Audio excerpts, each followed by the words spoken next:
Welcome back to the Astro Experience, the sun sign and astrology, okay? But before we get into this video, Patreon is absolutely up and active. I do have the $5 membership if you cannot afford the $10 membership.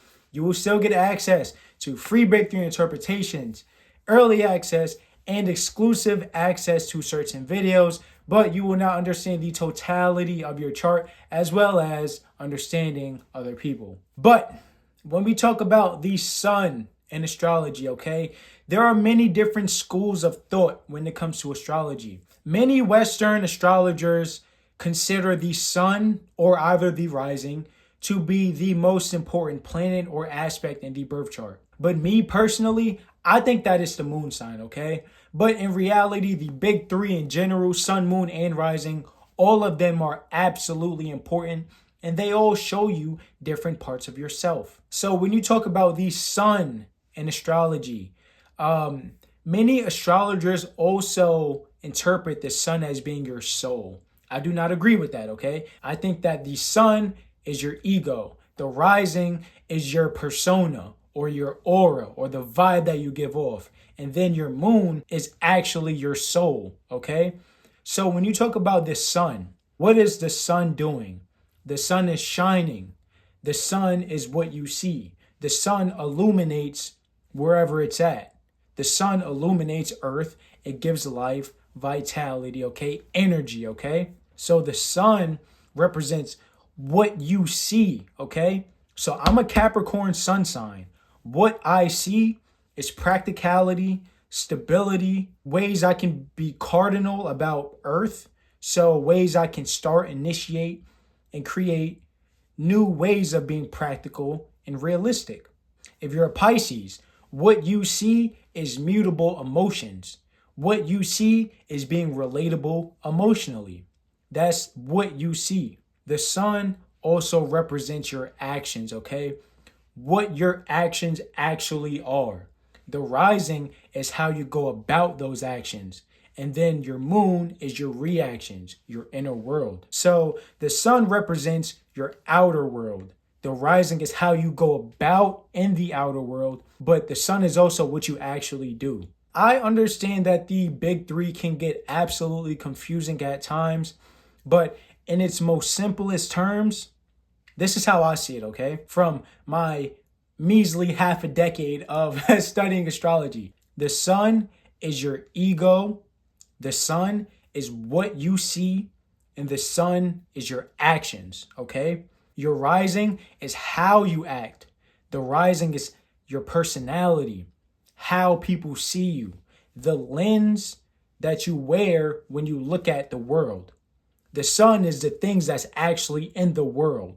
And then the rising is how you see those things, okay? The sun is what you actually see in the world. And then your rising is how you see those things, okay? It's very similar, very, very similar, but there is a distinct difference. So me, for an example, I'm a Capricorn sun, Sagittarius rising. So what I see is cardinal earth, ways to initiate and create, being practical and stable. And then my rising is Sagittarius. So the way that I'm going to do that is in a Sagittarius-like way.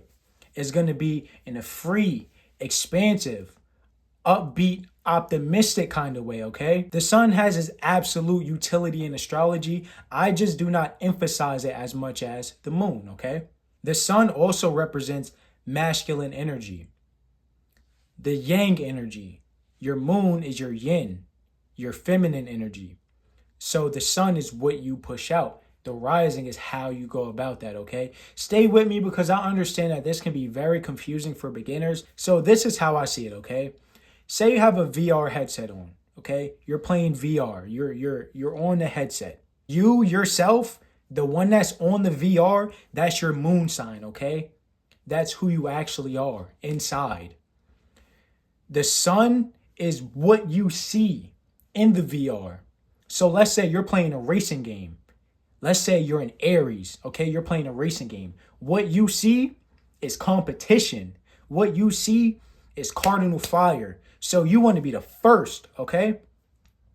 And then let's say your rising is Leo.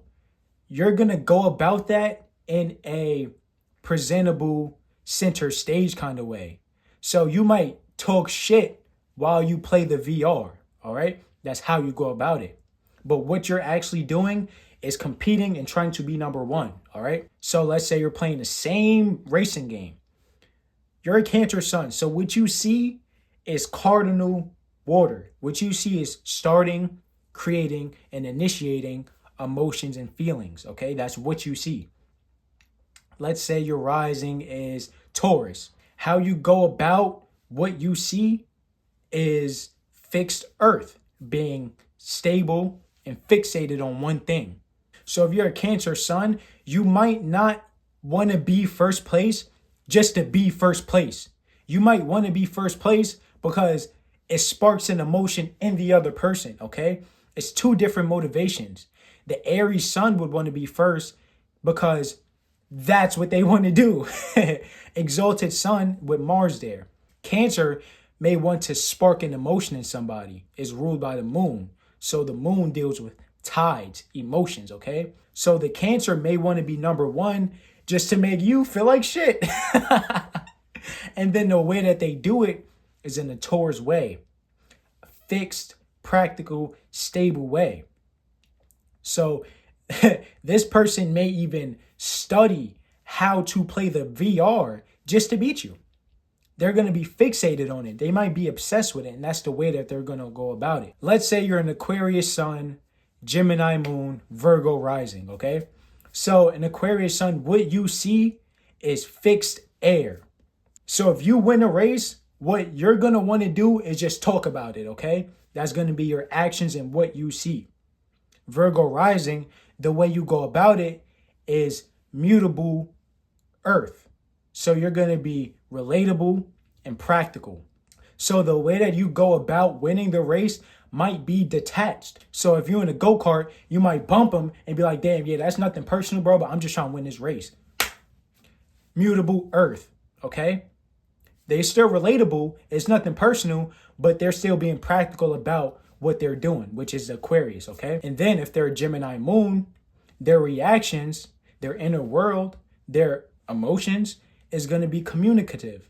So they're going to talk a lot. They're going to do it like a Virgo. And then when they win, they're going to fixate on that, okay? So that's a very weird example of the big three. But when you talk about the sun in astrology, you have to kind of relate it to the moon and the rising because they all play a part in each other. They're all very interconnected. They're all related, all right? So that's a little example for you, okay? But like I said before, the sun represents masculine energy, okay?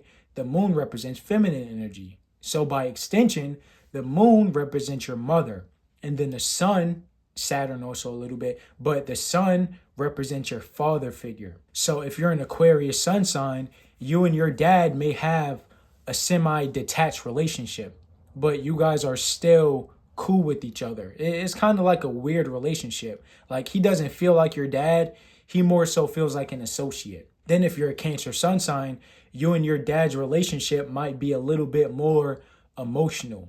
You might feel a little bit more connected to your dad than a lot of other people, okay?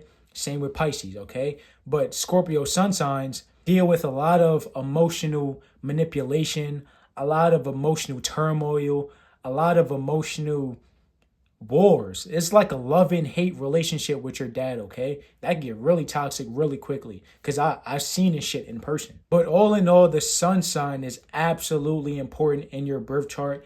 It will show you what you actually see and your actions that you take in this life, all right? I'm going to give you another example, okay?